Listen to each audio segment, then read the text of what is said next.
Audio Jungle.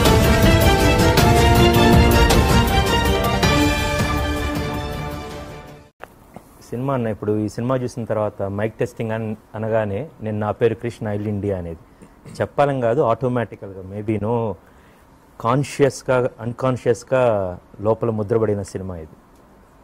అసలు దేశం అంటే ఏంటినో, ఇన్ని మతాలు, ఇన్ని కులాలు, ఇన్ని భాషలు, ఇన్ని రాష్ట్రాలు, ఇంత ఉన్నప్పుడు దేశాన్ని డిఫైన్ చేసేది రెండు నా దృష్టిలో. బేసికల్ దేశం అంటే మనుషులు అఫ్కోర్స్. ఒకటి ఫిజికల్గా చేసేది మన దేశ హద్దులు, ఇవన్నీ హద్దులు ఉన్నాయి కాబట్టి ఇదంతా మనది ఒక దేశం. రెండు దేశం జెండా, ఈ జెండా కింద బతుకుతూ అందరికి కలిపి ఒకే జెండా ఉంది. సో ఆ జెండాని భుజం మీద మోస్తూ ఈ హద్దుల్ని కాపాడుతూ దేశాన్ని గుండెల్లో పెట్టుకునే వ్యక్తి ఎవరు? సైనికుడు. ఆ సైనికుడి గురించి ఇంత గొప్పగా సినిమా తీసినందుకు I appreciate, congratulate Vamsi garu for writing it, for directing it, for this. A hero మీరు సినిమాలో చూస్తే, చాలా సినిమా చూసాం మనం, ఇదే సినిమాలో కూడా చూసాం. ఒక పోలీసు గురించి కామెడీగా చేస్తారు, బేసికల్గా పొలిటీషియన్స్ గురించి చేస్తారు, రేర్గా అసలు చూడం. ఒక సైనికుడి గురించి తప్పుగా అసలు మాట్లాడారు, చాలా కేర్ఫుల్గా.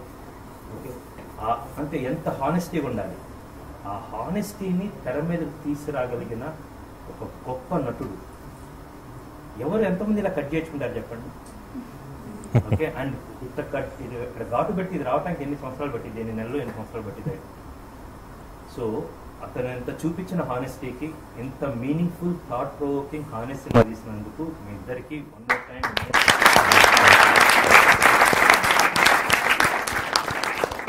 కొంచెం ఎక్కువ కోద్దాకా అవుతున్నా, I have to congratulate you for taking the route in it. మీ క్లైమాక్స్ లో I should not reveal that, but climax లో the way you have taken Anwar అనేది ఒక ఫినామినా, ఇండియా అనే ఒక ఫినామినా తీసుకెళ్తున్నందుకు this one of the great climaxes.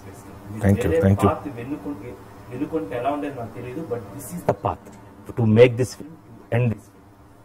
Secondly, బన్నీతో నేను వేదం సినిమా చేశాను బేసికల్గా. ఇప్పుడు థమ్స్అప్ మూతాను అంటాను అనమాట. ఎంత నీట్గా సినిమా రావాలో, polish and he puts the director in such a corner that your potential is there man, don't just satisfy, because he always does that.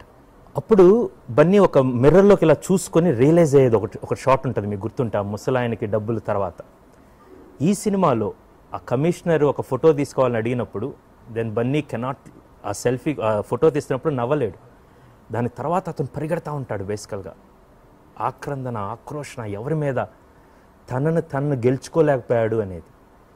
1932లో ఎప్పుడో ఒక గొప్ప పోయం ఒకటి ఉందన్నమాట, పోమ్ మ్యాన్ ఇన్ ద గ్లాస్ అని. మీరు ఇంటర్నెట్లో సెర్చ్ చేస్తూ వస్తుందన్నమాట. ఎంత గొప్ప సక్సెస్ చేసినా సరే, నువ్వు దేశానికి రాజు కావచ్చు, అందరూ ఓహోర్ యువర్ సూపర్బ్ అనొచ్చు, కానీ at the end of the day నువ్వు అద్దంలో చూసుకుంటే వాడిని సాటిస్ఫై చేసావు, because is your best friend. And the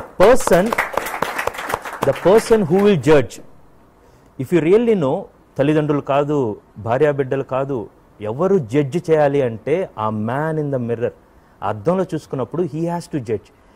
ఈ సినిమా తీసినందుకు వాళ్ళిద్దరూ అద్దంలో చూసుకొని గర్వంగా చూసుకొని చెప్తారు, బాగా చెప్తాను నేను తీసాను ఈ సినిమా అన్నమాట.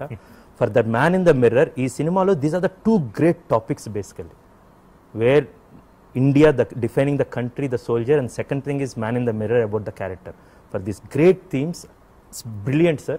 Thank you, sir. I just want to ask you one question, Bunny, basically. Video నచ్చిందా? అయితే ఓ లైక్ వేసుకోండి, లేదంటే ఓ కామెంట్ చేయండి. ఎప్పటికప్పుడు మా వీడియోస్ చూడాలంటే సబ్స్క్రైబ్ చేసుకోండి.